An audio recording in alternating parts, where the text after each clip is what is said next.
அதுவும் இல்லாம இந்த வேலையை திரும்ப கொடுங்கன்னு கேட்டு தமிழ்நாட்டு மக்கள் போராடக்கூடியாதுன்னு அதற்கு என்ன பண்றாங்க, ஒரு பஞ்சு மிட்டாய் கொடுக்கணும்ல, இனிப்பு மிட்டாய், அதுதான் டாஸ்மாக்.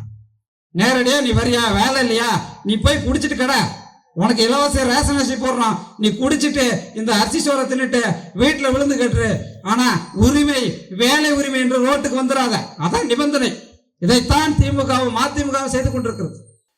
தமிழ்நாட்டில் ஏன் இவ்வளவு பேர் கல்வி படிச்சிருக்கிறாங்க, எங்க போனாலும் பட்டதாரிகளா இருக்கிறானே, எங்க போனாலும் இதை படிச்சிருக்க PhD அறிவாளிகளா இருக்கிறானே, இந்த இனத்துல இருப்பவனை எப்படி கல்வியிலிருந்து வெளியேற்றுவது? கொண்டு வாடா நீட் தேர்வு, கொண்டு வாடா புதிய கல்விக் கொள்கை கொண்டு வராங்க. உங்களுடைய ஆட்சியின் கீழே அவன் சூப்பர்வைஸ் பண்றான், உங்க ஆட்சியை சூப்பர்வைஸ் பண்றான். அது கூட தெரியாமல் அவர்களை அனுமதிக்கிறார்கள். அவர்கள் குழந்தைக்கெல்லாம் பார்க்கிறாங்க. அவன் யார் இங்க வந்து பார்ப்பதற்கு?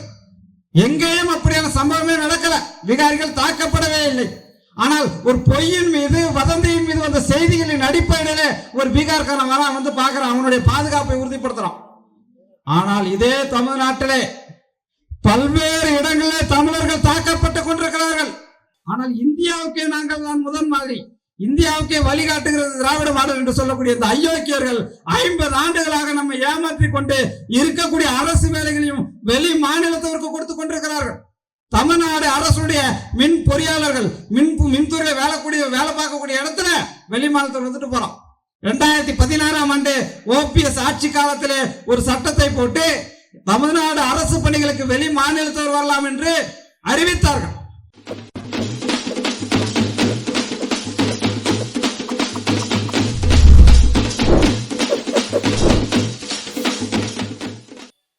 தமிழ் இனத்தின் ஆன்மீகம், கல்வி, சூழலியல், அரசியல், இப்படி எல்லா தளங்களிலும் ஒடுக்கப்படுகிற தமிழ் இனத்தை மீட்புக்காக தொடர்ந்து எழுதுவர்களுடைய எழுத்தாளர், தமிழ் தேசிய பேரியக்கத்தின் துணை பொதுச் செயலாளர் தோழர் க. அருணபாரதி அவர்கள் பொதுக்கூட்ட சிறப்புரை நிகழ்த்துவார். அன்புமிக்க நண்பர்களே, தோழர்களே, இந்தியாவை முழு கூட்டரசாக மாற்றுக, சர்வாதிகார ஆளுநர் பதவியை நீக்குக என்ற முழக்கத்தோடு கடலூர் மாவட்டத்தின் பெண்ணாடம் பகுதியிலே நடைபெறக்கூடிய இந்த சிறப்பு பொதுக்கூட்டத்திலே வந்திருக்கக்கூடியவர்களே, அனைவருக்கும் வணக்கம். இது போன்ற கூட்டம் என்பது தமிழ்நாடு முழுக்க பல்வேறு இடங்களிலே நடந்து கொண்டிருக்கிறது. பல்வேறு இடங்களிலே அந்த தீர்மானங்களும் உரைகளும் அடங்கிய புத்தகத்தையும் விற்பனை செய்து வருகிறோம். இன்றைய காலகட்டத்திற்கு மிக முக்கியமான ஒரு தலைப்பிலே தான் இந்த கூட்டங்களை நடத்தி கொண்டிருக்கிறோம். இந்த கூட்டத்தை நடத்தி கொண்டிருக்கக்கூடிய முன்னாலே இங்கே அமர்ந்திருக்கக்கூடிய தோழர்களாம் சாதாரணமானவர்கள் அல்ல. தமிழ்நாட்டிலே மிக முக்கியமான கருத்து களங்களிலே பங்கெடுத்தவர்கள், கள போராட்டங்களை நடத்தி கொண்டிருப்பவர்கள். எனக்கு முன்னாலே பேசிய ஐயா முருகன் தமிழ் தேசிய பேரியக்கத்தினுடைய துணைத் தலைவர். அவர் தமிழ்நாட்டிலே மிக முக்கியமான இயற்கை வேளாண்மைகளில் மிக முக்கியமான முன்னோடி. இந்த பகுதியில் இருக்கக்கூடிய இயற்கை வேளாண்மை செய்து கொண்டிருக்கக்கூடிய விவசாயிகளுக்கெல்லாம் முன்னோடியானவர். அவருடைய முன்முயற்சியிலேயே தமிழர் மரபு வேளாண் கூட்டியக்கம் என்ற அமைப்பை ஏற்படுத்தி தமிழ்நாடு முழுக்க எங்கெல்லாம் இயற்கை வேளாண்மை செய்து கொண்டிருக்கிறார்களோ அந்த உழவர்களையெல்லாம் ஒன்றுபடுத்தி தமிழ்நாடு அரசு இயற்கை வேளாண்மைக்கு என்று தனி கொள்கையை அமைக்க வேண்டும், அறிவிக்க வேண்டும் என்று சொல்லி போராடி இன்றைக்கு அரசாங்கமும் ஒரு கொள்கையை வெளியிட்டிருக்கிறது என்றால் தோழர் முருகனுடைய பங்களிப்பதில் மிக மிக அதிகம். அப்படி கள போராட்டங்களை நடத்தி கொண்டிருப்பவர்கள் தான் இங்கே இந்த கூட்டத்தில் அமர்ந்திருக்கக்கூடியவர்கள்.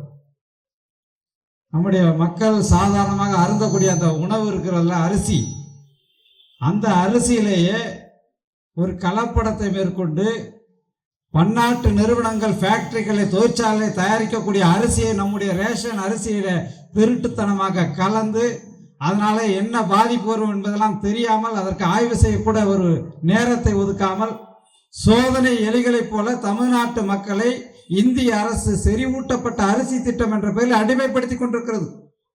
அந்த செறிவூட்டப்பட்ட அரிசிக்கு எதிராக வழக்கு தொடர்ந்து அந்த திட்டத்துக்கு தடை வாங்கியக்கூடிய மகளிர் ஆயத்தினுடைய பொறுப்பாளர்கள் கனிமொழி, இங்கே இருக்கக்கூடிய வழக்கறிஞர் செந்தமிழ் செல்வி போன்றவர்கள் தடுத்து வைத்திருக்கிறார்கள். அப்படியான கள போராளிகள் நிரம்பிய அரங்கம் இந்த அரங்கம்.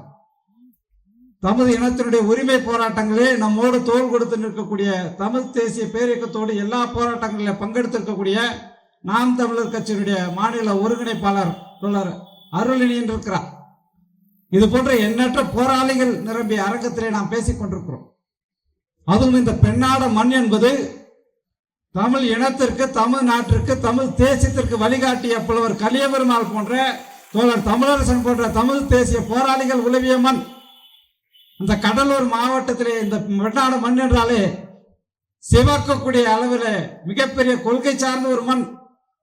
அந்த இடத்திலே தமிழ் இனத்துக்கான கோரிக்கையாக இந்த இந்தியாவை கூட்டரசாக மாற்றுக இந்த கோரிக்கையோடு நிற்கிறோம். இந்த பெண்ணாடம் பகுதி என்பது ஏதோ இன்றைக்கு நேற்று அல்ல, 1000 ஆண்டுகளுக்கு முன்பு வரலாறு இந்த பகுதியிலே நடைபெற்றிருக்கிறது. வரலாற்று பெருமைகளை தாங்கிய மண் தான் இந்த பெண்ணாடம் பகுதி. எனக்கு பின்னாலே இருக்கக்கூடிய இந்த கோயில் என்பது சுடர் கொழுந்துநாதர் என்ற ஒரு இறைவனை கொண்ட கோயில். 1000 ஆண்டுகளுக்கு முன்பு அந்த கோயிலில் கல்வெட்டுகள் இருக்கிறது. திருஞான சம்பந்தர் இங்கே வந்திருக்கிறார், அப்பர் இங்கே வந்திருக்கிறார். அவர்களெல்லாம் பாடி 1000 ஆண்டுகளுக்கு முன்பு இந்த கோயிலுக்கு வந்து சென்றிருக்கிறார்கள். கல்வெட்டுக்களில் இந்த ஊர் பதிக்கப்பட்டிருக்கிறது. கடல் ஊர் என்ற இந்த ஊர் இருக்கிறது, மாவட்டத்தின் பெயர். கடல் நிரம்பிய ஊர், கடல் கலக்கக்கூடிய அளவில் ஆறுகள் இருக்கக்கூடிய ஊர் என்று கடல் ஊர் என்று பெயர் பெற்ற இடம். அந்த ஊர் என்ற சொல் இருக்கிறது பாருங்கள். இந்தியா முழுக்க நாம் சொந்தமானவர்கள் என்பதற்கான சொல் அந்த ஊர். அதே ஊரின் பெயரிலே தான் பாகிஸ்தானுடைய தலைநகரம் லாகூர் என்று வைத்திருக்கிறார் ஊர். அந்த அளவிற்கு இந்திய துணை கண்டத்தை ஆண்ட இனம் நம்முடைய தமிழிடம். அப்படி அந்த ஆண்ட இனம் இன்றைக்கு நீதி கேட்கிறது. தமிழ் இனத்திற்கு இறையாண்மை வேண்டும், இறையாண்மை உள்ள தமிழ் தேச குடியரசு அமைக்கப்பட வேண்டும். அப்படி தமிழ் இனத்திற்கு ஒரு இறையாண்மை உள்ள குடியரசு அமைக்கும் போது அதே போல மற்ற இனங்களுக்கும் இறையாண்மை உள்ள குடியரசு அமையுங்கள். அப்படி இறையாண்மை உள்ள கூட்டு அரசுகள் இருக்கக்கூடிய ஒரு தேசிய இனங்களுடைய கூட்டு அரசாக இந்தியா இருக்கலாம் என்று சொல்கிறோம். அவ்வளவுதான். இறையாண்மை என்பதுதான் முதன்மையானது. எல்லா இனங்களுக்கும் வேண்டும், எங்கள் தமிழ் இனத்திற்கு வேண்டும். ஏன் தமிழ் இனத்திற்கு இறையாண்மை வேண்டும்? ஏனென்றால் நாம் இன்றைக்கு அடிமைகளாக இருக்கிறோம். ஏதோ சும்மா விளையாட்டுக்கு பேசல, எல்லா வகையிலும் அடிமைகளாக இருக்கிறோம். தமிழ்நாடு, இந்த தமிழகம் என்பது தமிழர் தாயகம் என்பது இன்னும் 5 ஆண்டுகளே 10 ஆண்டுகளே இருக்குமா இல்லையா என்று தெரியாத ஒரு மிகப்பெரிய அபாயத்திலே வாழ்ந்து கொண்டிருக்கிறோம். ஏதோ அபாயம் இட்டுக்கட்டி பேசுவதல்ல, தமிழ்நாட்டிற்குள்ளேயே நாம் அகதி முகாம் அமைக்கக்கூடிய சூழ்நிலை வந்து கொண்டிருக்கிறது. பல்வேறு இடங்களிலே தமிழர்கள் தாக்கப்பட்டுக் கொண்டிருக்கிறார்கள். தமிழ்நாட்டிற்குள்ளே பீகார்காரங்க 4 பேர் எங்கேயோ அடிச்சுட்டாங்கன்னு ஒரு செய்தி வருது, ஒரு வதந்தி. தமிழ்நாடு அரசுடைய காவல்துறையே அது வதந்தின்னு சொல்லிடுச்சு. அப்போது கூட பீகார்காரர் அதை நம்பாம பீகார்ல இருந்து ஒரு குழு அமைத்துக் கொண்டு வருகிறான். ஒரு அமைச்சர்கள் குழு வருகிறது, தமிழ்நாட்டுக்குள்ளே வருகிறது. எங்கேயோ பீகார்காரர்கள் தாக்கப்பட்டார்களாமே, அங்கே நாங்கள் சென்று பார்வையிட வேண்டும் என்று சொல்கிறார். சுயமரியாதை தன்மானம் எல்லாம் பேசிய இந்த திராவிட இயக்கத்தை சார்ந்த அந்த முதலமைச்சர் சொல்றாரு, போய் பாருங்க, உங்களுடைய ஆட்சியின் கீழே அவன் சூப்பர்வைஸ் பண்றான், உங்க ஆட்சியை சூப்பர்வைஸ் பண்றான். அது கூட தெரியாமல் அவர்களை அனுமதிக்கிறார்கள். அவர்கள் வந்து இங்கெல்லாம் பார்க்கிறாங்க. அவன் யார் இங்க வந்து பார்ப்பதற்கு? எங்கேயும் அப்படியான சம்பவமே நடக்கல, பீகாரிகள் தாக்கப்படவே இல்லை. ஆனால் ஒரு பொய்யின் மீது, வதந்தியின் மீது வந்த செய்திகளின் அடிப்படையிலே ஒரு பீகார்காரன் வரான், வந்து பார்க்கிறான், அவனுடைய பாதுகாப்பை உறுதிப்படுத்துறான். ஆனால் இதே தமிழ்நாட்டிலே பல்வேறு இடங்களிலே தமிழர்கள் தாக்கப்பட்டுக் கொண்டிருக்கிறார்கள். காவல்துறை தாக்கப்படுகிறது. தமிழ் இனத்தவர்கள் தமிழ் பேசுவதனாலேயே தாக்கப்படுகிறார்கள். நடந்து கொண்டிருக்கிறது. இதை இட்டுக்கட்டி சொல்லவில்லை. கடந்த ஒரு வாரத்துக்கு முன்பு திண்டுக்கல் மாவட்டத்திலே செங்கல் சூளையிலே வேலை பார்த்த 24 தமிழ் இளைஞர் வடநாட்டுக்காரர்களால் கல்லால் அடித்து படுகொலை செய்யப்பட்டிருக்கிறார். இன்றைக்கு வரை அங்கே இருக்கக்கூடிய நாம் தமிழர் கட்சி தோழர்கள் தான் அந்த சரவணன் என்ற அந்த தமிழ் இளைஞனுக்காக களத்தில் நின்று போராடி கொண்டிருக்கிறார்கள். அதுபோல ஈரோட்டிலே கடந்த ஆண்டு ஒரு தனியார் ஆலையிலே ஏதோ ஒரு வடமாநில இளைஞர் விபத்தில் இறந்த ஒரு பின்னணியிலே காவல்துறை அங்கே போகிறது. அங்கே வந்து நிற்கக்கூடிய காவல்துறையை, அங்கே இருக்கக்கூடிய ஒரு பெண் என்று பாராமல் அங்கே இருக்கக்கூடிய காவல் அதிகாரியை திருப்பி திருப்பி தாக்குகிறார் வட மாநிலத்தவர்கள். அந்த பெண் எஸ்ஐ அங்கிருந்து ஓடி போய் ஒளிஞ்சுக்கிறாங்க. இவன் இந்த காவல்துறை நம்மகிட்ட வீரம் காட்டுவான். துப்புரவு பணியாளர்கள், தூய்மை பணியாளர்கள் போராடுறாங்கன்னா அவங்களை தூக்கி கடா சேர்த்து வீரம் காட்டுவான். வட மாநில தொழிலாளிகள் இப்படி அடிச்சானவங்க வெக்கமா இல்லையா? நீ அவனை திருப்பி அடிச்சியா? தடியடி செஞ்சியா? கிடையாது. என்றால் இந்திக்காரன் ஆளும் இனமாக எஜமானை போல கால் மேல் கால் போட்டுக்கொண்டு தமிழ்நாட்டு அதிகாரிகளை, காவல்துறையை வேடிக்கை பார்த்து கொண்டு அடிமைகளை போல நடந்துக்கிறான். தமிழ்நாடு அரசு சொல்கிறது, எங்கேயாவது காவல்துறை தமிழ்நாட்டில் இருக்கக்கூடிய வடமாநிலத்திற்கு பிரச்சனை என்றால் ஓடி போய் சென்று தடுக்கலாம். உங்களுக்கு ஓட்டு போட்டது தமிழ்நாட்டுக்காரர்களா, பீகார்காரனா? தமிழ்நாட்டு மக்கள் தான் தமிழ்நாட்டில் இருக்கக்கூடிய முதலமைச்சரை, அமைச்சர்களை, எம்எல்ஏக்களை தேர்ந்தெடுத்து வச்சாங்க. ஆனா அறிக்கை விடுறாரு, பீகார்காரர்களுக்கு பாதுகாப்பு, நாங்க வடமாநிலத்திற்கு பாதுகாப்பா இருப்போம், ஏதாவது ஒரு பிரச்சனைனா காவல்துறை போய் தலையிட்டு பீகாரிகளுக்கு ஆதரவா நில்லுங்க. ஒருவேளை பீகாரிகள் இது போன்ற கொடுமைகளை செய்தால் கூட காவல்துறை தான் அவங்களுக்கு பாதுகாப்பு. யாருக்கு எதிராக? தமிழர்களுக்கு எதிராக. இதுதான் திராவிட ஆட்சி, திராவிட சட்டம், திராவிட மாடல், சமூக நீதி என்றால் இதுதான்.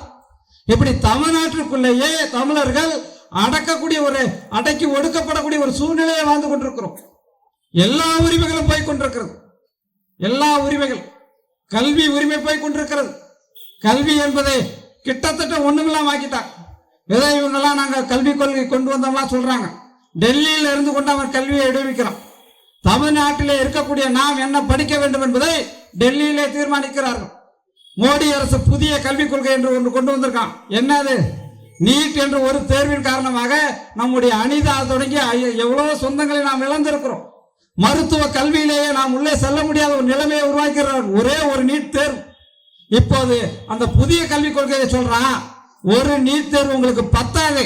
1ஆம் கிளாஸ்ல வைக்கிறேன்டா நீட் தேர்வு, 3ஆம் கிளாஸ்ல நீட் தேர்வு, 5ஆம் கிளாஸ்ல நீட் தேர்வு, 8வது படிக்கும் போது ஒரு தேர்வு, 10வது படிக்கும் போது ஒரு தேர்வு, 12வது படிக்கும் போது தேர்வு. இத்தனை தேர்வுகளை வரிசையா போட்டிருக்கிறான். இத்தனை தேர்வுகளையும் தேர்ச்சி பெற்றால்தான் கல்லூரிக்கு போக முடியும். கல்லூரிக்கும் சாதாரணமாக போய்விட முடியாது. அங்கே அவன் ஏற்கனவே ஒரிஜினலா ஒரு நீட் வச்சிருக்கான் மருத்துவ கல்லூரிக்கு. அடுத்து பொறியியல் கல்லூரிக்கு வைக்க போறான், சட்ட கல்லூரிக்கு வைக்க போறான், கலை அறிவியல் கல்லூரிக்கு வைக்க போறான். யார் முடிவு பண்றா? டெல்லியில் இருக்கக்கூடிய ஆரிய இந்துத்துவ வெறி பிடித்த பிஜேபியும் அவர்களுக்கு எப்போதும் துணை நின்றிருக்கக்கூடிய காங்கிரஸ் முடிவு பண்றோம். தமிழ்நாட்டில் ஏன் இவ்வளவு பேர் கல்வி படிச்சிருக்கிறாங்க? எங்க போனாலும் பட்டதாரிகளா இருக்கிறானே, எங்க போனாலும் இதை படிச்சிருக்க PhD அறிவாளிகளா இருக்கிறானே. இந்த இனத்துல இருப்பவனை எப்படி கல்வியிலிருந்து வெளியேற்றுவது? கொண்டு வாடா நீட் தேர்வு, கொண்டு வாடா புதிய கல்விக் கொள்கை என்று கொண்டு வராங்க. தமிழ்நாடு அரசு அதை எதிர்க்கிறோம் என்று சொல்லக்கூடியவர்கள் இந்த நீட் இது போன்ற அந்த கல்வி திட்டங்களுக்கு எதிராக ஒரு மாற்று கல்விக் கொள்கையை வடிவமைக்கிறோம் என்று சொல்லிக்கொண்டு ஒரு புதிய கல்விக் கொள்கையை வடிவமைப்பதற்கான குழுவை போட்டார்கள். அந்த குழுவினுடைய கூட்டங்களில் தொடர்ந்து பங்கேற்று வந்த பல கல்வியாளர்கள் அதிருப்தி ஆயிட்டாங்க. ஏன்னா அதுல பங்கேற்ற முன்னாள் பல்கலைக்கழக துணைவேந்தர் பேராசிரியர் ஜவஹர் நேசன் அவர்கள் அந்த குழுவிலிருந்தே விலகிவிட்டார். ஏங்க விலகிட்டீங்க? தமிழ்நாடு அரசு பிஜேபிக்கு எதிரானது, திமுக ஏதோ பிஜேபிக்கு எதிரானதாக ஒரு திட்டத்தை போடுவதற்கு தான் இந்த கூட்டமே போட்டிருக்கிறாங்க, நீங்க எப்படிங்க வெளியே வந்தீங்கன்னு கேட்டா அவர் சொல்றாரு, பிஜேபி அரசு, மோடி அரசு என்ன கல்வி திட்டம் கொண்டு வருவதோ அதை ஒட்டிய மாதிரி ஒரு கல்விக் கொள்கையை தயாரியுங்கள் என்று எங்களுக்கு உத்தரவு போடுகிறார்கள். எனவேதான் நான் வெறுத்து வெதும்பி அந்த கூட்டத்திலிருந்து விலகிவிட்டேன் என்று சொன்னார். இப்போது 2 நாட்களுக்கு முன்பு தமிழ்நாடு அரசு அந்த புதிய கல்விக் கொள்கையை வெளியிட்ட பிறகு அவர் பத்திரிகையாளர் சந்திப்பு நடத்துறார். அதில் சொல்றார், இவர்கள் முற்போக்கான கல்வி திட்டம் என்று எதை சொல்கிறார்களோ அது அனைத்துமே மோடியினுடைய கல்வி திட்டத்தினுடைய ஒரு தமிழ்நாட்டு பதிப்பு. அவங்க ஒரு பேர் வைக்கிறானா, இவன் ஒரு பேர் வைக்கிறான். அவங்க என்ன பண்றாங்க? மோடி அரசு நேரடியாக தமிழ்நாட்டிலே மாணவர்கள் படிக்கிறாங்கன்னா அதற்கு கல்வி நிலையங்கள், அரசு கல்வி நிலையங்கள் இருக்குன்னா அதெல்லாம் மூடணும். மோடி அரசை பொறுத்த வரைக்கும் எல்லா கல்விக்கூடங்களையும் மூடி விட்டு அவர்கள் பிராமணர்கள் கொஞ்சம் பேர் கல்வி கற்றா போதும், பிற்படுத்தப்பட்ட மிகவும் பிற்படுத்தப்பட்ட ஒடுக்கப்பட்ட மக்களுக்கெல்லாம் கல்வி தேவையில்லை, வெளியே போங்கன்னு சொல்ல முடியாது. அதனால அங்கங்க இருக்கக்கூடிய பள்ளிகளை மூட வேண்டும் என்று டெல்லியில திட்டமிடுகிறான். முடிஞ்சா நீ தனியார்ல போய் படிச்சுக்கோ, அரசு பள்ளியை நோக்கி வராதிங்கன்றான். தமிழ்நாடு அரசு என்ன பண்ணுதுன்னா அதே தான். அவன் அதுக்கு என்ன பேர் வச்சிருக்கானா, PM ஸ்ரீ பள்ளிகள். என்ன PM ஸ்ரீ பள்ளிகள்? இந்த கடலூர் மாவட்டத்திலே என்ன பண்ணுவானா, ஒரு ஒன்றியத்துல ஒரே ஒரு பள்ளிக்கு மட்டும் காசு போட்டு நல்லா வளர்த்து அதுதான் மாதிரி பள்ளி, எல்லாம் இதுல வந்து படிச்சுக்கோங்கன்னு சொல்லிட்டு இருக்கிற ஊராட்சி ஒன்றிய பள்ளிகள் எல்லாம் மூடிடுவான். இதான் PM ஸ்ரீ பள்ளிகள். தமிழ்நாடு கல்விக் கொள்கையில் அதுக்கு என்ன பேர் வச்சிருக்கானா, வெற்றி பள்ளிகளாம். வெற்றி பள்ளிகள் என்ன? இதேதான், ஒன்றியத்துக்கு ஒரு பள்ளியை தேர்ந்தெடுத்துட்டு மற்ற பள்ளிகளை எல்லாம் கலைச்சு தூக்கி கடாசிட்டு இந்த பள்ளியில படிச்சா போதும், மீதி அந்த உள்ளூர்ல படிச்சுட்டு இருந்தவன் என்ன பண்ணுவான், போய் பிரைவேட் ஸ்கூல்ல சேர்த்துருவான். இதேதான் அதுபோல அவங்க என்ன சொல்றாங்க, இல்லம் தேடி கல்வி என்று ஒரு முறையை கொண்டு வராங்க. யாரு? தமிழ்நாடு அரசு. இத மத்திய மோடி அரசு என்ன செஞ்சுட்டு இருக்கிறான், அவன் வந்து வீட்டுக்கு வீடா போயிட்டு வாலண்டியர்ஸை நாங்க அனுப்புவோம், அதாவது நேரடியாக பள்ளிக்கு வந்து ஆசிரியர்கள் வழியாக படிக்கக்கூடிய அந்த முறையை ஒழித்து விட்டு உங்க வீட்டுல நாங்க வந்து திண்ணையில வந்து சொல்லி கொடுக்கிறோம் என்ற பெயர்ல ஆர்எஸ்எஸ் ஏபிவிபி குண்டர்களை கொண்டு போய் உள்ள விட்டு பாரத் மாதா கி ஜெயன்னு வந்து திண்ணையில போட பாருங்க. அதே திட்டத்தை தான் இல்லம் தேடி கல்வி என்று இவர்கள் செயல்படுத்துகிறார்கள். இப்படி கல்வியில இந்தந்த கூறுகள் நேரடியாக பிஜேபி ஆர்எஸ்எஸ் திட்டமாக இருக்கிறது என்று சொல்லி கல்வியாளர்களே குற்றம் சாட்டுகிறார்கள். எனவே நாம் நம்முடைய பிள்ளைகளை கல்வியிலிருந்து பாதுகாக்கிறதுக்கு எதிர்காலத்துக்கு என்ன செய்ய போறோம்னு தெரியல. கல்வியிலே மிகப்பெரிய சூறையாடல் நடந்து கொண்டிருக்கிறது. இன்னும் 5 ஆண்டுகளில் 10 ஆண்டுகளில் மிகப்பெரிய அளவில் கல்வியிலிருந்து நம்முடைய மக்கள் வெளியேற்றப்படுவார்கள், நம்முடைய வீட்டு பிள்ளைகள் வெளியேற்றப்படுவார்கள். அந்த மிகப்பெரிய அபாயத்தை நாம் எப்படி எதிர்கொள்ள போகிறோம்? கல்வியிலே எப்படி ஒரு நிலைமை? அடுத்து வேலை வாய்ப்பு. குறைந்தபட்சம் இப்படி படிக்கிறான், ஏதோ படிச்சு பாஸ் பண்ணி வெளியே வந்துட்டான், அவர்களுக்கு எங்காவது அரசு வேலை கிடைக்குமா? தமிழ்நாடு அரசுடைய வேலைகள் கிடைக்குமா? இந்திய அரசு வேலைகள் கிடைக்குமா? யாருக்கு கிடைத்துக் கொண்டிருக்கிறது? வட மாநிலத்தவருக்கு, வெளி மாநிலத்தவருக்கு. தமிழ்நாடு மட்டுமல்ல, இந்தியா முழுக்க எல்லா இடங்களிலும் அரசு வேலைகள் இருக்கிறது. ஆனால் எல்லா மாநிலங்களிலும் அந்தந்த மாநிலத்தை சார்ந்தவர்களுக்குத்தான் அரசு வேலை என்று சட்டம் போட்டிருக்கிறார்கள். அரசு அணைகள் இருக்கின்றன. ஏதாவது ஒரு மாநிலத்தில் அப்படி இல்லைன்னு சொல்ல முடியுமா? குஜராத்திலே 1995ஆம் ஆண்டிலிருந்து அந்த மாவட்டத்தினுடைய அந்த பகுதியில் இருக்கக்கூடியவர்களுக்கு தான் அரசு வேலை, தனியார் வேலை என்று சட்டம் வைத்திருக்கிறார்கள். 85 விழுக்காடு அந்த மண்ணின் மக்களான குஜராத்திகள் என்று 95லேயே சட்டம் போட்டிருக்கிறான். கர்நாடகத்திலே 1988ஆம் ஆண்டு சரோஜினி மகிஷி அம்மையார் என்ற குழுவை அமைத்து அவருடைய மாநிலத்தை சார்ந்ததான் வேலையிலே முன்னுரிமை கொடுக்க வேண்டும் என்று சட்டம் போட்டு வைத்திருக்கிறான். ஆந்திராவிலே 2019ஆம் ஆண்டு 75 விழுக்காடு தனியார் வேலை உட்பட அனைத்து வேலைகளும் தெலுங்கர்களுக்கு என்று சட்டம் போட்டு வைத்திருக்கிறான். தெலுங்கானாவிலே இவன் 19ல ஆகஸ்ட்ல சட்டம் போடுறானா, செப்டம்பர்ல தெலுங்கானால சட்டம் போடுறான். இது போல எல்லா மாநிலங்களும் அவரவர் மண்ணிலே இருக்கக்கூடிய மக்களுக்கு வேலையை உறுதி செய்து சட்டம் போட்டு வைத்திருக்கிறார்கள்.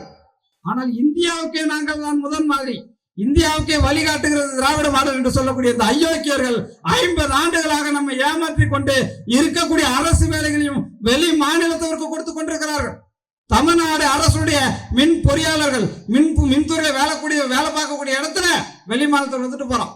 2016ஆம் ஆண்டு ஓபிஎஸ் ஆட்சி காலத்திலே ஒரு சட்டத்தை போட்டு தமிழ்நாடு அரசு பணிகளுக்கு வெளி மாநிலத்தவர் வரலாம் என்று அறிவித்தார்கள். அது 2020 விஷயம் தான் தெரியுது நமக்கு, 19 தான் தெரியுது. ஏன்னா பெரிய அளவுல வட மாநிலத்தவர்கள் அரசு பணியிலே வந்த பிறகுதான் நமக்கு அது தெரிகிறது. அதை எதிர்த்து பேசிய திமுக அரசு ஆட்சிக்கு வந்த பிறகு ஒரே ஒரு திருத்தம் செஞ்சாங்க.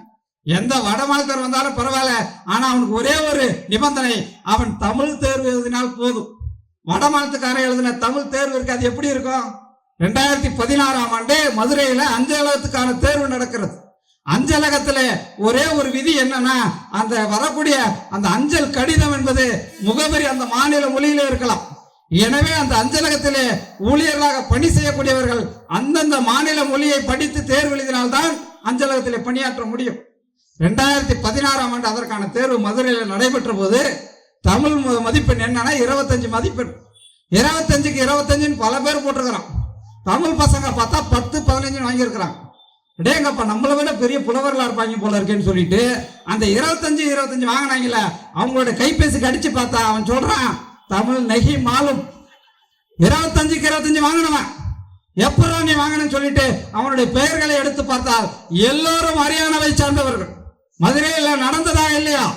அதன் பிறகு அந்த மாணவர்கள் எல்லாம் புகார் கொடுத்த பிறகு சிபிஐல வழக்காக இருக்கிறது. அந்த தேர்வு தடை செய்யப்பட்டிருக்கு. இந்தியக்காரன் எழுதின தேர்வு இந்த லட்சணத்துல தான் இருக்கும். இந்த தேர்வை தான் தமிழ்நாடு அரசு நடத்த போகிறதா? இந்தியக்காரனுக்கு ஒரு தேர்வை வச்சு அவன் தமிழ்ல மட்டும் அவன் மதிப்பெண் வாங்கினா போதும், அவனும் தமிழ்நாடு அரசு பணியில வரலாம், கான்ஸ்டபிளா வரலாம், வட்டாட்சியர் அலுவலகத்துல வரலாம், மின்வாரியத்துல வரலாம், எதுல வேணா வரலாம். ஆனா அவன் தமிழ் தேர்வு எழுதினா போதும். இந்த மாற்றம் இருக்கிறது. இதை நாங்க செய்ததே பெரிய சாதனைன்னு பேசிக்கிட்டு இருக்காங்க திமுக காரங்க. அப்ப எந்த அளவுக்கு இந்த திமுக அதிமுக அயோக்கியர்கள் தமிழ்நாட்டு அரசு பணிகளை கருதுகிறார்கள். இதை கூட தமிழ்நாட்டு மக்களுக்கு தமிழர்களுக்கு உறுதிப்படுத்த முடியாத இவர்களைத்தான் 50 ஆண்டுகளாக நாம் சுமந்து கொண்டிருக்கிறோம். அடுத்து தனியார் வேலை வாய்ப்புகள் எதையாவது தமிழர்களுக்கு உறுதி செய்ய முடியுமா? நம்முடைய பிள்ளைகள் எல்லா ஊர்களிலும் பல நாடுகளுக்கு போகிறார்கள், பல மாவட்டங்களுக்கு போகிறார்கள். இதே பெண்ணாடம் பகுதியிலிருந்து எவ்வளவு பேர் போறாங்க கோயம்புத்தூருக்கு, திருப்பூருக்கு, சென்னைக்கு. ஏன் போறாங்க?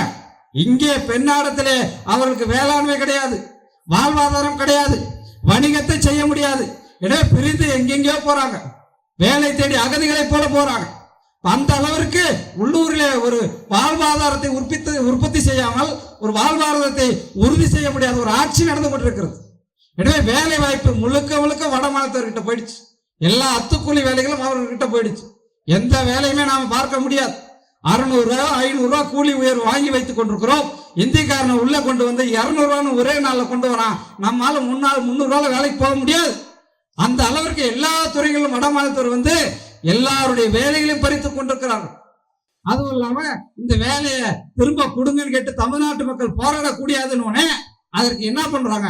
ஒரு பஞ்சு மிட்டாய் கொடுக்கணும்ல, இனிப்பு மிட்டாய். அதுதான் டாஸ்மாக்.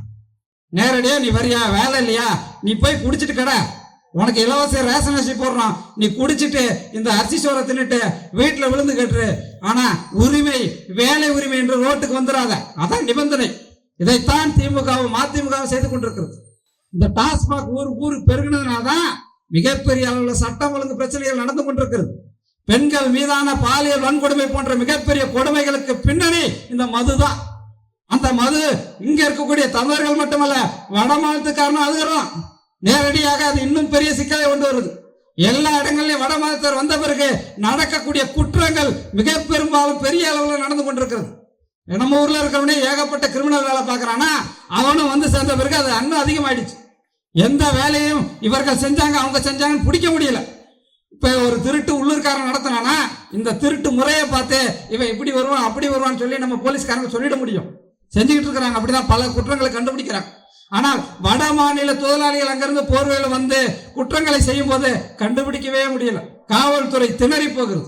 அண்மையில பார்த்த திருவள்ளூர்ல ஒரு 8 வயது பள்ளி சிறுமி, அந்த பள்ளி சிறுமி வருவதை நோட்டம் விட்டு ரொம்ப நாள் அவன் நோட்டம் விட்டு அந்த பள்ளி சிறுமியை கட்டி தூக்கிட்டு போய் அவன் பாலியல் வன்கொடுமை பண்ணிட்டு புதர்ல போய் வீசிட்டு போறான். அவனை கண்டுபிடிக்க 10 நாளைக்கு மேல தமிழ்நாடு காவல்துறையால் முடியல. 10 நாள் ஆச்சு. எப்படி? அவன் வந்ததும் தெரியாது, போனதும் தெரியாது, எந்த பதிவும் கிடையாது. எப்படி பிடிப்பீங்க? பல குற்றங்களை தமிழ்நாடு காவல்துறை இன்றைக்கு வரை கண்டுபிடிக்க முடியலன்னு சொன்னா அதற்கு பின்னணியில இருப்பது வட மாநில கும்பல், வட மாநில கூலி தொழிலாளிகள் என்ற பெயரில் வந்து கொண்டு பல குற்றங்களை இங்க அரங்கேற்றி கொண்டிருக்கிறார்கள். ஒருத்தர் சொல்றாரு, பீகார்ல இருந்து வரான், பாட்னால இருந்து வரான், நேரடியாக சென்னையில மீனம்பாக்கத்துல விமானம் வழியாக வரான். வந்து இறங்கி விட்டு சென்னையில 4 தெருவில் போய் செயின் அடிக்கிறான். அதன் பிறகு இது பிடிச்சிட்டு திரும்ப விமானம் பிடிச்சு போறான். அவனை எப்படி பிடிப்பீங்க? ஏதாவது ஒரு வகையிலாவது அவன் வரான், இந்த வேலைக்கு வரான், திரும்ப போறான் ரெக்கார்டு இருக்கா? எனவேதான் தமிழ் தேசிய பேரியக்கம் இன்னர் லைன் பர்மிட் என்ற திட்டத்தை கேட்கிறது. ஏதோ புதுசா ஆகாயத்திலிருந்து நாங்க சொல்லல. இந்திய அரசுடைய உள்துறை அமைச்சகம் அருணாச்சல பிரதேசம், மிசோரம், நாகாலாந்து போன்ற பகுதியிலே, மணிப்பூர் போன்ற பகுதியிலே இந்தியாவுக்குள்ளேயே அதை செயல்படுத்தி கொண்டிருக்கிறார். மணிப்பூருக்கு சுற்றுலாவுக்கு போறோம், நாகாலாந்துக்கு சுற்றுலாவுக்கு போறோம்னா அந்த இன்னர் லைன் பர்மிட் முறையை நாம் வாங்கி கொண்டு நாம் இன்னார் இந்த ஊரிலிருந்து பெண்ணாடத்திலே இந்த தெருவிலே வசிக்கக்கூடிய நான், இது என்னுடைய ஆதார் கார்டு, நான் இந்த மணிப்பூர்ல இந்த தெருவில் இருக்கக்கூடிய இந்த கடைக்கு வேலைக்கு போறேன், 10 நாள்ல நான் திரும்பி வந்துடுவேன், சுற்றுலாவுக்கு போறேன் 20 நாள்ல திரும்பி வந்துடுவேன் என்று எழுதி கொடுத்து விட்டு தான் அந்த மாநிலத்திலே நுழைய முடியும். அந்த மாநிலத்திலே அந்த நுழைவு அதிகாரம் இன்னர் லைன் பர்மிட் வைத்துக் கொண்டுதான் வெளியே செல்ல முடியும். அப்படியெல்லாம் அதிகாரத்தை இந்தியாவுக்குள்ளே செயல்படுத்தி கொண்டிருக்கும் போது தமிழ்நாடு மட்டும் வந்தேரியில் கூட வேட்டைக்காடாக இருக்கிறது. எனவேதான் வேலை உரிமையை நாம் உறுதிப்படுத்தினால்தான் இந்த குற்றங்களை குறைக்க முடியும், வட மாநிலத்தவரை கட்டுப்படுத்த முடியும். இப்போது அடுத்த பெரிய ஆபத்தை தேர்தல் ஆணையம் அறிவித்திருக்கிறது. கிட்டத்தட்ட 7.5 லட்சம் பீகாரிகளை தமிழ்நாட்டு வாக்காளர் பட்டியலில் சேர்க்க போகிறார்களாம். செய்தி வந்த உடனே அப்படி இல்லைன்னு மறுக்கிறாங்க. சரி மறுக்கிறீங்க, அப்ப இந்த வட மாநில தொழிலாளிகளை எந்த பட்டியல வைத்திருக்க போறீங்க? தமிழ்நாடு அரசு என்ன செய்து கொண்டிருக்கிறது தெரியுமா? 2019ஆம் ஆண்டு தேர்தல் நடைபெறும் போது அந்த தேர்தலுக்கான செய்திகள்லாம் வந்து கொண்டிருக்கும் போது தமிழ் தேசிய பேரியக்கத்தினுடைய பொதுச் செயலாளர் ஐயா வெங்கட்ராமன் அவர்கள் வட மாநில தொழிலாளிகள் என்ற பெயரில் மிகப்பெரிய அளவில் தமிழ்நாட்டுக்குள்ளே வெளியார் வந்து விட்டார்கள். அவர்களுக்கு ஆங்காங்கு வாக்காளர் அட்டை கொடுக்கப்படுகிறது. அந்த வாக்காளர் அட்டையோடு அவர்கள் அதிமுக, திமுக போன்ற கட்சிகளிலும், பிஜேபி, காங்கிரஸ் போன்ற கட்சிகளிலும் சேர்கிறார்கள். எனவே இது ஒரு மிகப்பெரிய அபாயம் என்று சொல்லி எங்களுடைய தமிழர் கண்ணோட்ட மாத இதழில் ஒரு கட்டுரை போடுறார். அந்த கட்டுரையை படித்து விட்டு பலரும் அலறி போகிறார்கள். அதை படித்து விட்டு அலறியவர்களே மிக முக்கியமானவர் யார் தெரியுமா? முரசொலி. திமுக இன்றைக்கு ஆட்சி ஆளுங்கட்சியாக இருக்கிறது. அந்த திமுக ஐயா வெங்கட்ராமன் அவருடைய அந்த கட்டுரையை அப்படியே எடுத்து முரசொலியிலே போட்டது. ஏனென்றால் மிக முக்கியமான பிரச்சனை இது. இதை கவனிக்காமல் விட்டால் திமுக அதிமுக போன்ற அந்த திராவிட கட்சிகளை கூட தமிழ்நாட்டிலே ஒழித்து விடலாம். எனவே இது ஒரு மிகப்பெரிய ஆபத்து என்று அந்த கட்டுரையுடைய முக்கியத்துவம் கருதி போட்டார்கள். ஆனால் அதே திமுக ஆட்சிக்கு வந்த பிறகு என்ன செய்கிறது? ஊருக்கு ஊர் கூவி கூவி அழைக்கிறாங்க. வட மாநில தொழிலாளிகளே வாருங்கள், ஒரே நாடு ஒரே ரேஷன் திட்டத்தை செயல்படுத்துகிறோம், எங்களோடு இணையுங்கள் என்று இதே தமிழ்நாடு அரசுடைய civil supplies department secretary Radhakrishnan சொல்றார். ஊருக்கு ஊர் சொல்றார். வட மாநில தொழிலாளிகளுக்கு போதிய அளவு விழிப்புணர்வு இல்லை, அவர்களை கொண்டு வந்து இந்த ரேஷன் கார்டு திட்டத்தில் சேர்க்கணும் அப்படின்னு இவங்க வேலை பார்க்கறாங்க. இந்த ஒரே நாடு ஒரே ரேஷன் திட்டத்தை கொண்டு வந்தது யாரு? திமுகவா? மோடி. அந்த மோடியை எதிர்க்கிறோம் என்று சொல்லிக்கொண்டு அந்த மோடியினுடைய திட்டத்தையே செயல்படுத்துறீங்களே, உங்களுக்கு எல்லாம் வெக்கமா இல்லையா? அப்படி ஒரு திட்டத்தை கொண்டு வந்து தமிழ்நாட்டிலே வட மாநில தொழிலாளிகளை குடும்ப அட்டை வாங்கவிட்டால், வாக்காளர் அட்டை வாங்கவிட்டால், அவர்கள் தமிழ்நாட்டு அரசியலை தீர்மானிக்கக்கூடிய அதிகாரத்தை பெற்றுவால் தமிழ்நாடாக இருக்குமா? இருக்காது. ஏற்கனவே திரிபுரா என்ற மண்ணை பாருங்கள். திரிபுரா என்பது ஒரு மாநிலம் என்று நமக்கு தெரியும், பார்த்து இருக்கிறோம். ஆனால் அந்த திரிபுராவிலே திரிபுரி மொழி பேசக்கூடிய மக்கள் வெறும் 22 விழுக்காடு. 78 விழுக்காட்டு மக்கள் அங்கே யார்? அந்நியர்கள், அந்த மண்ணுக்கு தொடர்பில்லாதவர்கள், வங்காளமும் இந்தியும் பேசக்கூடியவர்கள், பீகாரிகள் பேசக்கூடியவர், இப்படி பேசக்கூடியவர்கள் 78% அந்த மாநிலத்துக்குள்ள போன பிறகு அந்த சொந்த மண்ணில் பீகாரிகளும் இப்படி உத்தரப்பிரதேசத்துல இருந்தவனும் வங்கதேசத்துல இருந்தவனும் போனதுக்கு அப்புறம் அந்த மண்ணில யார் முதலமைச்சராக வர முடிந்தது? மேற்கு வங்கத்தை சேர்ந்த ஒரு மாணிக் சர்க்கார் என்ற ஒருவர் அந்த திரிபுரா அவனுடைய முதலமைச்சர். இதோ பக்கத்திலே கையடக்கமாக இருக்கக்கூடிய புதுச்சேரி. தமிழ்நாடு ஒட்டுமொத்தமாக பாஜக பாசிசத்தை எதிர்க்கிறது என்று 2014 சொல்லிட்டு இருக்கோம். 2014 இருந்து இன்றைக்கு 2025 ஆண்டு வரை மோடிக்கு தமிழ்நாட்டில் எப்ப வந்தாலும் கோபாக் மோடி தான். அந்த அளவுக்கு தமிழர்கள் மிகப்பெரியவர்களே பிஜேபிக்கு எதிர்ப்பு தெரிவித்துக் கொண்டிருக்கிறோம். ஆனால் இதே புதுச்சேரியில என்ன நடந்து கொண்டிருக்கிறது?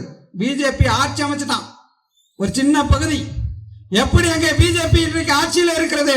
வட மாநிலத்தவர்கள், இந்திக்காரர்கள், தெலுங்கர்கள், மலையாளிகள் அவருடைய வேட்டைக்காடாக புதுச்சேரி இருப்பதனால அவர்கள் ஆட்சியை அமைத்து விட்டார்கள். இன்றைக்கு கூட தமிழ்நாட்டில் பிஜேபியும் காங்கிரசும் எங்கெல்லாம் ஜெயிக்கிறாங்க? எந்த இடத்துல?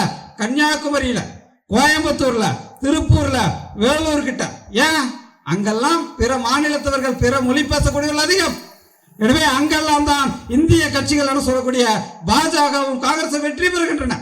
எனவேதான் 2019 திருப்பூர்லயே ஒரு ஆலோசனை கூட்டம் நடத்தினாங்க திமுக மாவட்ட கமிட்டி கூட்டம் நடத்துது. இந்த திருப்பூர்ல 10 லட்சம் பேர் ஒரிசாக்காரா இருக்கான், பீகார்காரா இருக்கான். என்ன சொன்னாலும் நம்ம பிஜேபிக்கு தான் ஓட்டு போடுவோம். எனவே இந்த திருப்பூர் ஒருவேளை திமுகவுக்கு ஒதுக்கப்பட்டால் நாம் வெற்றி பெற முடியாது. எனவே இந்த தொகுதியை வேற ஏதாவது ஒரு கூட்டணி கட்சிக்கு அனுப்பிவிடுங்கன்னு சொல்லிட்டு திமுக உட்கார்ந்து ஆலோசனை கூட்டம் போடுறான். தமிழ் இந்துல போடுறாங்க, அந்த பெட்டி செய்தியா போடுறாங்க. ஒரு பெரிய கட்சியாக அறியப்படக்கூடிய திமுகவே ஒரு திருப்பூர்ல போட்டியிட தயங்கக்கூடிய அளவிற்கு இந்திக்காரன் வந்து விட்டான். எல்லா ஊர்லயும் தமிழ்நாட்டு அரசியலை தீர்மானிக்கக்கூடிய இடத்துக்கு வந்து விட்டான். இந்த அபாயத்தை தடுக்க திமுகவும் அதிமுகவும் ஏதாவது திட்டத்தை முன்மொழிந்திருக்கிறார்களா? கிடையாது. அவங்க கிட்ட இப்ப என்ன திட்டம் இருக்குன்னா, நமிதா வச்சு ஓட்டு கேட்கலாமா, குஷ்பு வச்சு ஓட்டு கேட்கலாமா, இதான் அவங்க கிட்ட திட்டம். இந்தி தெரியாது போடான்னு பேசிட்டு இருந்தார்ல உதயநிதி. இதோ ஈரோடு சட்டமன்ற தேர்தல், அங்க ஒரு இடைத்தேர்தல் வந்த போது என்ன செஞ்சாங்க? ஈரோடு இந்திரா நகர் பகுதியில் வெக்கமே இல்லாமல் இந்தியில போஸ்டர் அடிச்சு சூரட்டி ஓட்டி ஓட்டு கேட்ட அயோக்கியர்கள் திமுக காரங்க. நீ கேட்கலாமாடா? நீ இந்தி தெரியாது போடான்னு சொன்னிய, நீ அடிக்கலாமா போஸ்டர்? சவுகார்பேட்டையில போய் ஓட்டு பிச்சை கேட்கறீங்க. சேகர் பாபன் இருக்கார், ஒரு ரவுடி, பேருக்கு தான் அவர் அமைச்சர், அவர் ரவுடி. அந்த ரவுடி போய் பேசுறாரு யார்கிட்ட? நம்ம கிட்ட ரவுடி தனம் போவார். அங்க போய் இந்திக்காரர்கிட்ட கூணி கறி நிற்கிறார். நீங்க ராஜஸ்தான்ல இருந்து வந்திருக்கீங்க, குஜராத்ல இருந்து வந்திருக்கீங்க. 50 ஆண்டு காலமாக இந்த திமுகவும் அண்ணா திமுகவும் உங்களை எப்படியெல்லாம் பாதுகாத்து இருக்கிறது, எப்படியெல்லாம் போற்றி பாதுகாத்து உரிமை கொடுத்திருக்கிறது. ஆனால் நீங்கள் என்ன செய்கிறீங்க தெரியுமா? பிஜேபிக்கு ஓட்டு போடுறீங்களே. நான் உரிமையோடு கேட்கிறேன், யார் கெஞ்சறது? சேகர் பாபு. இப்படி திமுகவும் அதிமுகவும் இந்த மார்வாடி குஜராத்தி சேட்டுகளிடம், இந்திக்காரனும் பீகாரிடம் காலடியில விழுந்து கலக்கிறார்கள். எனவேதான் நாம் தமிழர்களுடைய உரிமைகளோடு எழ வேண்டும் என்று சொல்கிறோம்.